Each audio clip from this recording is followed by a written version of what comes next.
안녕하세요. 백두산 금융연구소의 백두산입니다. 6월 17일 목요일 밤 9시 10분입니다. 어젯밤에 굉장히 중요한 이벤트 있었죠. 6월 FOMC 회의가 있었는데 거기서 생각보다 시장의 예상치보다 연준의 스탠스가 긴축적이었다라는 이야기가 나와서 시장은 오늘 그 충격에 휩싸였습니다. 아시아장을 살펴보면 뭐 이런 모습이에요. 아시아장 오늘 하루 종일 그 충격에서 제대로 헤어나오지 못하는 모습이 일단 보이긴 보였습니다. 중국 같은 경우는 조금 예외적인 것이 FOMC 회의 몇 주 전부터 지 혼자 빠지고 있었거든요. 중국만. 오히려 FOMC 회의에서 다 같이 빠지니까 오히려 이걸 반등의 찬스로 지금 삼고 있는 모습이 나오는 것 같습니다. 하여튼 중국 같은 경우는 제 생각에 환율 때문에 이런 것도 있다라고 생각을 좀 하고 있는데요. 하여튼 중국장 이야기는 조금만 이따가 하도록 하고, 하여튼 어제 그 연준의 매파적인 이야기들 때문에 뭐 주식시장이 그 충격을 받았다라고 보면 될 것 같습니다. 그 충격은 일단 오늘 유럽 시장에까지 이어지고 있고요. 근데 지금 보시면 별로 그렇게 그 충격이 크지는 않은 모양이에요. 방금 전에 유럽은 독일은 상승 전환했고 프랑스도 뭐 보합까지 올라왔네요. 그죠? 대부분 보면 막 1%대로 빠지는 게 아니고 뭐 0.0% 뭐 하여튼 거의 다 약보합, 좀 많이 빠지는 데는 뭐 러시아 이런 데인데, 러시아 같은 거는 이제 완전 불안한 신흥국에 속하는 뭐 거의 그 정도 급이니까 이런 나라들은 좀 제외하고, 오늘 그러니까 지금 굉장히 많이 빠지는 건 이거 뭐죠? 부다페스트 뭐 헝가리인가요 이거? 뭐 헝가리니 뭐 러시아니 이런 나라들이 좀 많이 빠지는데, 이런 나라들 같은 경우는 어쨌든 좀 건전한 그런 나라들은 아니니까 경제적으로 이런 나라들은 제끼고, 대부분 보면 어쨌든 정상적인 좀 건강한 나라들은 그 충격이 크진 않은 것 같다라는 생각이 듭니다. 어쨌든 어젯밤에 FOMC에서 어젯밤 FOMC 파장은 아직도 어쨌든 9시 12분 현재 미국 주식시장에 선물시장에 영향을 미치고 있는 것 같아요. 환율 시장에도 급속하게 영향을 좀 미치고 있다라고 보고 있는데, 아무튼 뭐 지켜봐야 되겠습니다. 이 영향은 아마 내일 오전 정도까지 한국 시장에 계속 미치지 않을까라는 생각을 좀 개인적으로 해보고 있습니다. 아무튼 뭐 저는 일단은 어젯밤에 일단 주식시장 오늘 아무튼 뭐 오늘 코스피가 좀 하락 마감하긴 했는데, 일단은 이게 뭐 진정한 하락으로 가기 위한 그런 거라기보다는 436이라는 자리를 돌파한착하는 데 있어서 뭐 돌풀이에 걸려 잠깐 넘어졌다, 조정 정도가 되지 않겠느냐 라고 일단 이렇게 개인적으로는 보고 있습니다. 물론 뭐 세상 일 어떻게 될지 모르는 거라서 뭐 이것도 굉장히 조심스러운 이야기이긴 한데, 일단은 뭐 조정 정도로 보이긴 해요. 이게 뭐 말씀드렸다시피 어떤 뭐 제대로 하락에 대한 준비가 막 돼 있었던 것도 아니고 급속히 갭으로 빠져버렸기 때문에, 특히 아무튼 이런 상황에서 갭으로 빠졌으면 아마 이 갭 정도는 또 메꾸려고 또 436 부근까지 또 짜불짜불 올라가려 하지 않을까라는 생각 정도도 좀 하면서 아무튼 보고 있습니다.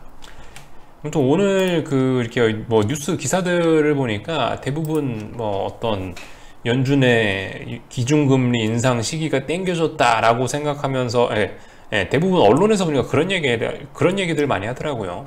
기준금리 인상 시기가 땡겨졌다라는 것 때문에 뭐 시장에 긴축 충격을 받았다라고 하는데, 일단 오늘 아침에도 말씀을 드렸다시피 저는 개인적으로는 연준이 기준금리를 언제 올리네 그런 것 때문에 지금 당장 충격을 받았다라기보다는 인플레이션 관련된 이야기 때문에 충격을 받은 것 같아요. 제 생각에는 언론에서는 이제 크게 다루진 않았지만 제가 봤을 때 사실 시장이 충격을 받은 건 그 부분이 아닐까 싶습니다.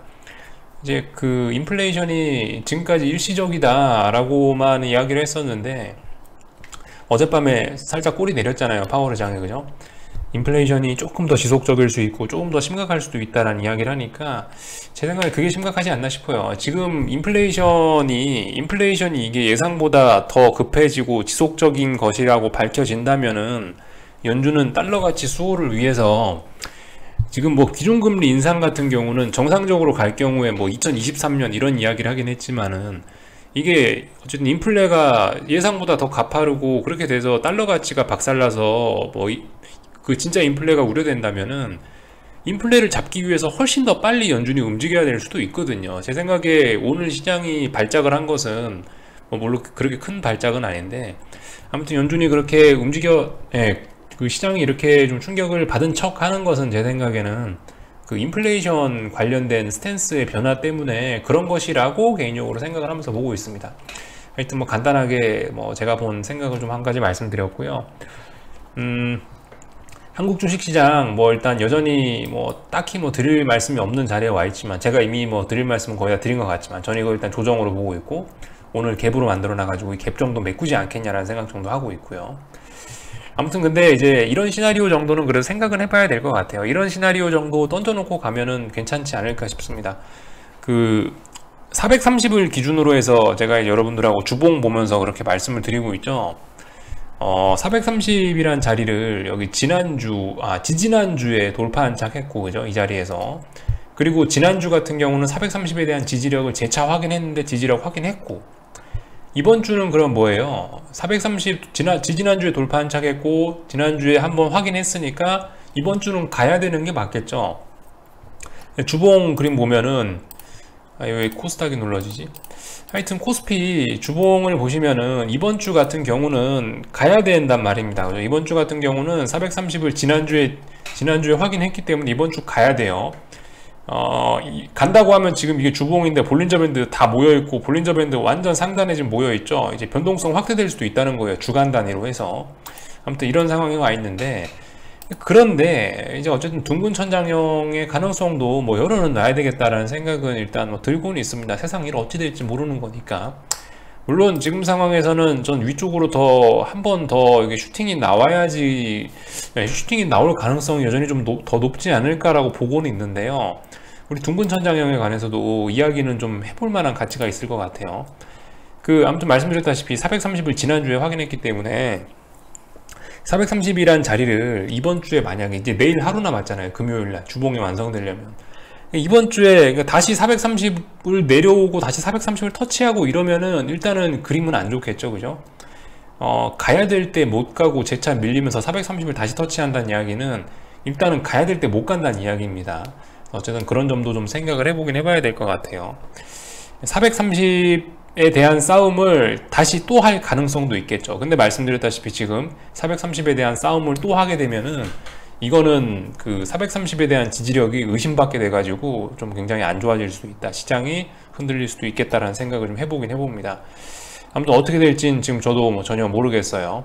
위쪽에 갭은 남겨놨지만 뭐 글쎄요, 이 갭을 매꾸로 올라갈지 안 올라갈지 저는 뭐 모르는 일이고, 그렇다고 430이란 자리가 있긴 있는데 뭐 430을 다시 한번 터치해야 되지 않겠냐 이렇게 악재가 나왔는데 모르겠습니다, 그죠? 430 터치하고 확인하고 재차 올라갈지, 430 붕괴시킬지, 둥근 천장형이 나올지, 쏠지, 위쪽으로 쏠지 어떻게 될지 하여튼 전 잘 모르겠다고요. 그래서 말씀드렸다시피 잘 모르겠는데 뭘 하겠어요. 그냥 가만히 있어야죠. 그래서 일단 저는 가만히 있습니다. 아무튼 뭐 여전히 시장의 분위기는 뭐 오늘 좀 싸대기를 좀 맞긴 맞았더라도, 오늘 긴축 쇼크 이러면서 한 대 맞긴 맞았더라도 여전히 그래도 상승 중 조정에 불과하지 않냐라는 생각을 좀 개인적으로 하면서 보고 있습니다. 그렇고 콜옵션 같은 것도 잘 보셔야 되겠죠. 지금 콜옵션들이 하나 둘 셋 넷 다섯 여섯 6거래일 동안 어딘가 지켰는데, 만약에 이제 이거 오늘 밤에도 미국이 어떤 쇼크에서 벗어나지 못하고 흔들리게 된다면은 콜옵션 아침에 갭으로 뭐 전저점 자리 붕괴시키면서 이렇게 쏟아지면은 예상 외로 또 강하게 또 빠질 수도 있는 겁니다. 그러니까 오늘 밤에 미국이 만약에 여기서 예기치 않게 이제 흔들려 가지고 미국 주식시장이 회복을 못하고 계속 위험선호가 아니고 계속 위험을 밀어내는 위험선호 사상이 죽어버리면은 어쨌든 뭐 생각보다 싱겁게 무너져 버릴 수도 있는 모양이긴 해요. 그런 부분 좀 잘 확인은 해야 될 것 같습니다. 알고는 넘어가셔야 될 것 같아요. 콜이 6거래일 동안 버티고 있고 가야 될 자리에서 지금 잘 못 가고 있기 때문에 오늘 빨리 갔었어야죠, 그죠? 갈 거면 오늘 갔었어야 되는데 오늘 못 갔어요. 콜들도 못 가가지고 여기서 이제 6거래일 동안 어딘가 지켜놨는데 이거 붕괴되면은 큰일 날 수 있겠죠. 이런 점들 정도 변동성 좀 확대될 수도 있겠다, 내일까지도. 오늘 밤에 만약 미국 잘못되면은 430 붕괴되고 이렇게 되면 일단 분위기 굉장히 안 좋아질 수 있겠다라는 생각 해봐야 되겠습니다. 둥근 천장형에 대한 가능성도 열어놓자. 저는 어떻게 될지 모르겠다. 붕괴되면 말씀드렸다시피 저는 한 425 정도 붕괴되면은 이거 뭔가 있나 보다라고 생각하고 추격을 하든지 425 정도 붕괴시켜야 저는 어쨌든 뭘 하겠다, 이런 이야기를 드리고 있는 상황이고, 아니면 뭐 위쪽으로 오버슈팅이 나오면 거기서 이제 또 그죠? 거기서 또 뭔가 한 방을 노려보겠다 이런 생각을 하면서 지금 지켜보고 있어요. 어떻게 될지는 하여튼 계속 모르겠다 이 생각입니다. 원달러 환율 좀 잠깐 살펴볼 건데, 원달러 환율 같은 경우에는 그렇습니다. 지금 오늘 굉장히 많이 튀었거든요. 오늘 좀 1131원, 이 또 장 막판까지 이게 빠지지 않고 버티더라고요. 여러분들 그런 점들은 좀 생각을 해봐야 될 것 같긴 해요. 여기 저는 개인적으로 이렇게 생각을 하긴 해요. 지금 이거 너무 갭으로 많이 뜨지 않았냐? 이거 좀 오버 아니냐라는 생각이 좀 들긴 들어요. 세상에 갭으로 이렇게 한 번에, 물론 FOMC라는 그 재료가 이런 거를 넘길 수 있는 재료라고 보긴 보는데요. 근데 이게 조금 좀 의아하긴 의아합니다. 물론 그리고 이게 어쨌든 뭐 단기적으로 지금 좀 너무 과하다는 생각이지, 지금까지 원화가 이 강세로 흐름이 이렇게 진행되었던 걸 생각해 보면 사실 지금 원달러 환율이 이 정도 올라오는 건 아무것도 아니라고 생각은 하는데요. 아무튼 뭐 그래도 단기적인 측면에서 야 이거 갭은 이거 갭은 좀 너무하지 않냐라는 생각은 개인적으로 좀 하고 있어요. 아무튼 그 원달러 환율의 추세 전환 뭐 이런 거는 사실상 뭐 확정이 된 것 그 원달러 환율 같은 경우는 이미 뭐 오래전에 추세 전환 그죠 되긴 됐죠. 이거 끝났죠 이제. 아무튼 이렇게 되고 있죠. 단지 이제 여기서 이제 이번에 고점이 한번 낮아지면서 여기서 지금 잠깐 주춤하고 있는데, 여기서 원달러 환율이 막 무너지면서 이렇게 될 거다라고 생각하지는 않습니다. 이거는 추세 전환 됐다라고 보고 있어요. 그래서 한국 시장 같은 경우는 지금 유달리 이거 환율 때문에 지금 아무튼 이 환율과 삼성전자 때문에 코스피는 힘을 잘 다른 나라 증시에 비해서 이런 점들이 발목을 잡고 있어서 어쨌든 잘 못 가는 게 이 정도다라고 생각을 하고 있습니다. 아무튼 뭔 얘기를 하다 이렇게 넘어갔냐. 근데 아무튼 오늘 너무 갭으로 좀 많이 뜬 것 같다라는 생각이 들긴 드는데요. 그건 아무튼 뭐 저의 생각일 수 있어요. 그죠? 갭으로 너무 많이 떴다. 이거는 저만의 편견일 수도 있는 거고. 하여튼 중요한 거는 저기 1127.8원이라는 자리입니다. 1127.8원이라는 자리를 지난번에 여기 4월 초에 붕괴시키니까 이게 진행된 거고요. 결과적으로 여기 이거 붕괴시키면서 이렇게 아래까지 많이 빠졌었던 거예요. 근데 이제 1127.8원이라는 자리를 지금 이제 다시 회복을 할 수 있는지 여부, 이거 한번 잘 보도록 하겠습니다. 이렇게 한 번에 회복할 수 있다라고 생각은 좀 갸우뚱하고 있는데요. 아무튼 1127점 여기 있는 이 자리를 몇 거래일 동안 빠지지 않고 지키면 또 지켜지는 거겠죠. 아무튼 며칠 지켜봐야 될 것 같습니다. 생각보다 원달러 환율이 지금 너무 강해서 좀 의아하고 있어요. 근데 생각을 해보시면 여기서 지금 이렇게 원달러 환율이 올랐단 말이죠. 여기서 만약에 볼린저 밴드를 얘가 계속 째면서 여기서 이런 식으로 막 계속 막 급등한다 생각해보세요. 그럼 이제 바로 금융위기 나는 거거든요.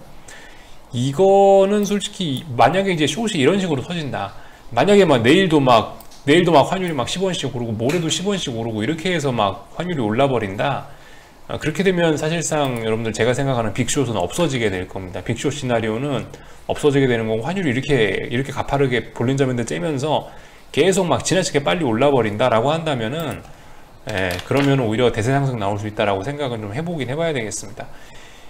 제가 아침에 말씀드린 게 이거예요. 아침에 말씀드린 게 너무 급속하게 주식시장이 빠져서 가격적인 메리트가 생겨버리면은 오히려 대세 상승으로 가버릴, 그죠? 지금 가장 부담스러운 게 주식시장 밸류 아닙니까? 그죠? 주식시장이 2000년 IT 버블과 2008년 금융위기 때만큼 비싸다라는 그런 지표들이 지금 많이 보이고 있어서 사람들이 주식시장 밸류에 대해서 좀 의심하고 있는 그런 가운데에서 대세 상승하려면 사실 지금 이제 그게 가장 문제일 거 아니에요. 대세 상승하려면 야 주식이 좀 싸야지 좀 뭐 다 같이 사서 해먹을 거 아니에요. 근데 지금 주식이 좀 확실히 싸진 않으니까 지금 밸류가 어쨌든 부담스러우니까 대세 상승하는 건 사실 가장 대세 상승을 하는데 사실 가장 발목을 잡는 건 제 생각엔 그거라고 생각해요. 지금 주식이 비싸다라는 거. 근데 이제 여기서 제가 아침에 말씀드렸다시피 갑자기 막 주식시장이 확 빠지면서 갑자기 막 원달러 환율이 막 하루에 10원씩 막 며칠 연속으로 올라가면서 막 한 번에 막 하루에 막 또 그렇게 해서 일주일 만에 1200원 가고 1300원 가고 이래버리면은 순식간에 그럼 또 가격 메리트가 생겨버리는 거거든요. 그러면 오히려 빅숏이 안 나오는, 그럼 오히려 빅숏이 나오는 게 아니고 긴축 우려로 미리 시장이 선조정을 받았다 이러면서 대상승으로 가버릴 수도 있다고요. 근데 제 생각에 그럴 것 같지는 않다라는 겁니다. 아침에도 말씀드렸지만 원달러 환율이 인간적으로 이게 갭을 많이 띄우고 갔는데 이거 또 내일도 가고 또 내일도 가고 그렇게 갈 것 같지는 않아요. 지금 현재 뭐 유럽장이나 미국장을 봐도 그래요.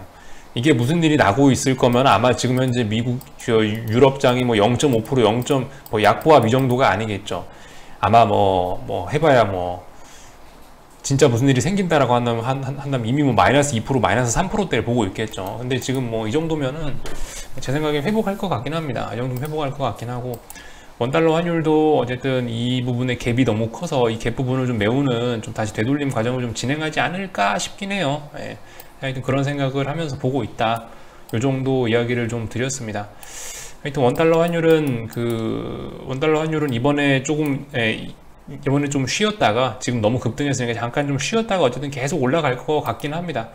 이제 241선 이제 거의 다 왔네요. 그죠? 241선 조만간 터치도 할 수 있을 것 같네요. 조만간 이제 뭐 타고 올라가서 정배열로 또 가겠죠. 지금 역배열인데. 하여튼 요런 이야기를 좀 드렸고요.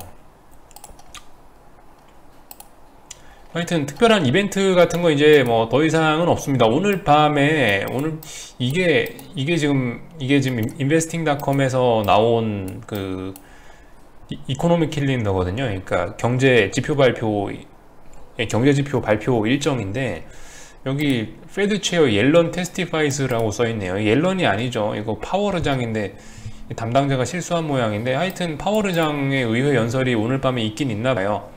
아마 어젯밤 FOMC 회의 결과에 대해서 기자들이 많이 물어볼 겁니다. 인플레이션 관련된 이야기도 많이 나올 거고, 모르겠어요. 시장이 만약 반등을 한다면은 이제 이 연설을 바탕으로 해서 반등을 하지 않을까 싶은 생각도 하고 있고, 뭐 개인적으로 그렇습니다. 그래서 뭐 이벤트 같은 거 이제 오늘 밤에 파월의장 연설 정도 하나 지켜보시면 될 것 같고요. 다음 주 같은 경우는 어쨌든 뭐 특별한 이벤트 같은 거는 뭐 없어 보입니다. FOMC가 워낙 이벤트가 큰 이벤트였기 때문에 당분간은 어쨌든 뭐 중요한 경제지표 같은 거는 뭐 딱히 없는 것 같고, 하여튼 그렇네요. 이 정도 모습을 봤고요. 이제 미국 주식시장하고 뭐 이런 걸 좀 볼 건데, 지금 아무튼 환율이 요즘 환율이 좀 급격하게 움직이고 있긴 합니다. 이게 유로화거든요. 유로화를 조금 크게 본 건데요. 이렇게 해서 좀 보시면 여기 이런 자리가 이제 작년 8월달 여름 정도 자리고, 지금 지금 이 오늘이고요. 아무튼 보시면 유로화 같은 경우는 이 라인이 중요한 거예요. 유로화는 이게 이제 유로화 달러화 환율이죠. 유로화 같은 경우 이제 달러 인덱스 뒤집어 놓은 거라 생각하면 되는데, 하여튼 이 보시면은 요 자리가 굉장히 중요한 자리입니다. 작년에 나왔던 고점 자리들, 그러니까 이 자리가 넥라인 정도가 될 수 있을 텐데요. 이 넥라인 같은 경우를 지금 보시면 거의 다 터치를 지금 하면서 내려오고 있어요. 근데 제 생각에 이런 라인을, 이렇게 중요한 넥라인을 깨고 싶으면은 이렇게 급락해서 깨는 거는 좀 말이 안 된다라고 생각합니다. 지금 보시면 이렇게, 그죠? 여기 깼던 데를 한번 생각을 해보세요. 이렇게 뭐 한번 살짝 톡 깼다가 비리비리비리 하다가 여기서 힘 모아서 깨는 거잖아요. 어쨌든 장대 음봉이 막 내려오고 있긴 하거든요. 내려오고 있긴 한데 내려와 봤자 제 생각에 여기서 이건 반등하려고 이러는 게 아닐까 싶긴 합니다. 여기서 이거 바로 붕괴시켜 봐야 다시 올라올 것 같다는 생각 들고, 아무튼 지금 그래서 이 어젯밤에 파월의장이 뭐 긴축적인 이야기를 하긴 했는데, 아무튼 여전히 주식시장의 상승과 어떤 위험자산 선호의 이런 흐름들은 아직까지 다 끝나지 않았습니다. 아직까지 이런 흐름들은 지속이 되고 있는 상황인 거예요. 그러니까 어젯밤에 야 긴축적이다 이러면서 막 뭔가를 하기는 아직까지 좀 부담스러운 상황입니다. 물론 지금 오늘 당장 이제 제가 녹화하는 지금 이 순간 미국 주식시장이 약하고 뭐 유로화가 내려오면서 위험자산들이 안 좋은 모습 보이고 있는데, 당장 이것만 보고 판단하기는 조금 더 애매하다. 보시면은 그죠, 이 S&P 중요한 자리 위에 있어요. 아직 중요한 자리 터치도 안 했어요. 나스닥도 13,800 터치도 안 했습니다. 아직. 그리고 뭐 말씀드렸다시피 지금 유로화 같은 경우도 넥라인이나 241선 부근까지 내려오긴 내려왔는데 너무 급격하게 내려와 가지고 이거 이번에 깨겠냐, 이렇게 급격하게 중요한 지지선까지 내려오면 이거 반등하겠다는 거 아니겠냐 라는 생각을 개인적으로 좀 해보면, 그런 생각하면서 일단 보고는 있습니다. 물론 몰라요. 뭐 그럼에도 불구하고 깨고 그러면은 뭐 따라 들어가는 수밖에 없는 건데, 하여튼간 지금 모습으로서는 저는 일단 그렇게 생각하고 보고 있어요. 이런 이야기들을 좀 드렸고, 달러 인덱스 같은 경우 아무튼 그 지금도 지금도 엄청나게 강하게 올라오고 있는데요.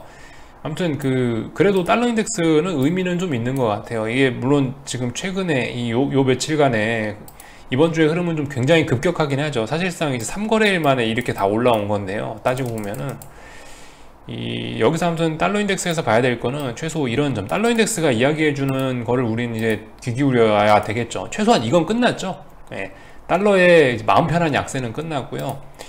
이제 아무튼 확실히 올라가고 있어요. 달러 인덱스가 올라가고 있습니다.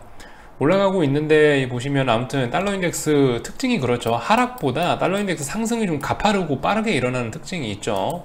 이런 데도 보시면 아시겠죠. 빠졌던 구간보다 올라가는 구간이 훨씬 빠르고 가파르지 않습니까? 그죠? 이런 모습들을 보이고 있는데 뭐 이렇게 계속 올라가지는 않겠죠. 얘도 어딘가에서 뭐 이런 때 모습처럼 이렇게 뭐 쉬는 모습을 좀 보이긴 보이겠죠. 아무튼 근데 얘가 좀 쉬더라도 제 생각에 어딘가에서 이제 저점을 이제 높이면서 이런 식으로 올라가지 않겠냐라는 생각을 하고 있어요. 근데 이미 이까지 올라왔다라는 것 자체가 이거 이제 저점 완성됐다라는 거겠죠. 예.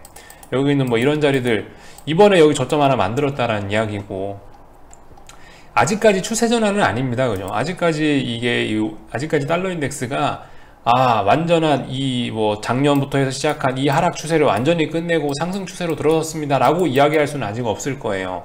아직 그럴 수는 없는데, 근데 아무튼 지금 저점에 대한 지지력을 이렇게 강력하게 확인하고, 그 와중에 이것도 이격도 같은 거 확인해 보면 이것도 다이버전스 발생하면서 이것도 올라가고 있을 텐데, 이렇게 되면 어떻게 되겠습니까? 이렇게 되면 결과적으로 어쨌든 추세 전환은 시간 문제라고 봅니다. 시간의 문제라고 봐요. 중요한 자리는 여기 정도가 되겠죠? 좀 구체적으로 좀 볼까요? 좀 자세히. 중요한 자리는 여기라고 봅니다. 이 자리가 보시면 달러 인덱스인데, 여기 그죠? 여기 어딘가에 저점 테스트 했었고, 여기서 한번 버벅버벅 했었고, 한번 터치했었고, 버벅버벅 했었고, 이 자리가 92.47 뭐 이 정도쯤 되는 것 같아요. 이 자리가 이제 돌파 안착이 되면은 이제 작년부터 연 단위로 왔던 이 달러 인덱스의 하락은 끝났다라고 이야기할 수 있겠습니다. 그죠? 이거 다시 한번 돌파 안착하면은 최소 이제 지금은 어쨌든 박스권 안에 있는, 지금은 비추세 구간 안에 와 있는 거고, 만약에 이제 이런 라인까지 돌파 안착하면 이제 사실상 상승 추세로 간다라고 봐야 될 겁니다. 아직까지 그저 달러 인덱스 싸우고 있어요. 근데 아무튼 이번에 이런 움직임이 가지는 것은 최소한 이제 달러 약세는 끝났다라고 봐야 되지 않겠냐라는 겁니다. 달러 인덱스의 약세가 끝났으면 최소 뭐 그래요, 뭐 많이 봐줘서 미국 주식은 모르겠다 칩시다. 근데 신흥국 주식은 달러 인덱스 올라오면 끝장나는 거 아닐까요? 일단 그런 생각을 좀 해봐야 될 것 같아요. 자, 그래서 오늘 이 정도 이야기까지 하고요. 하여튼 뭐 당장 뭐 미국 시장이 어떻게 될지 이런 건 일단 잘 모르겠습니다. 하여튼 개인적으로 이대로 죽진 않을 것 같고, 어쨌든 위쪽으로 슈팅을 한번 봐야 되지 않을까라는 생각 정도를 하고 있는데요. 말씀드렸다시피 둥근 천장형 가능성도 열어놔야 되겠고, 그래서 말씀드렸다시피 지금 모른다. 모른다라는 게 여전히 계속 오랫동안 결론입니다. 긴축적인 스탠스가 나오긴 나왔는데요. 뭐 사실 당장 뭘 하는 것도 아니고, 아무튼 시장에 좀 충격을 주긴 좋습니다. 그 충격이 연속적으로 이어질지 어쩔지 저도 모르겠으니까 일단 지켜봐야 되겠다는 입장이고, 아무튼 아직까지 지금 이 구간들은 그죠? 여전히 상승이 지속 중인 걸로 봐야 된다라는 이야기 뭐 드렸습니다. 여기까지 하고 마칠게요. 궁금한 거는 리플 남겨주시고요. 내일 아침에 뵙도록 하겠습니다.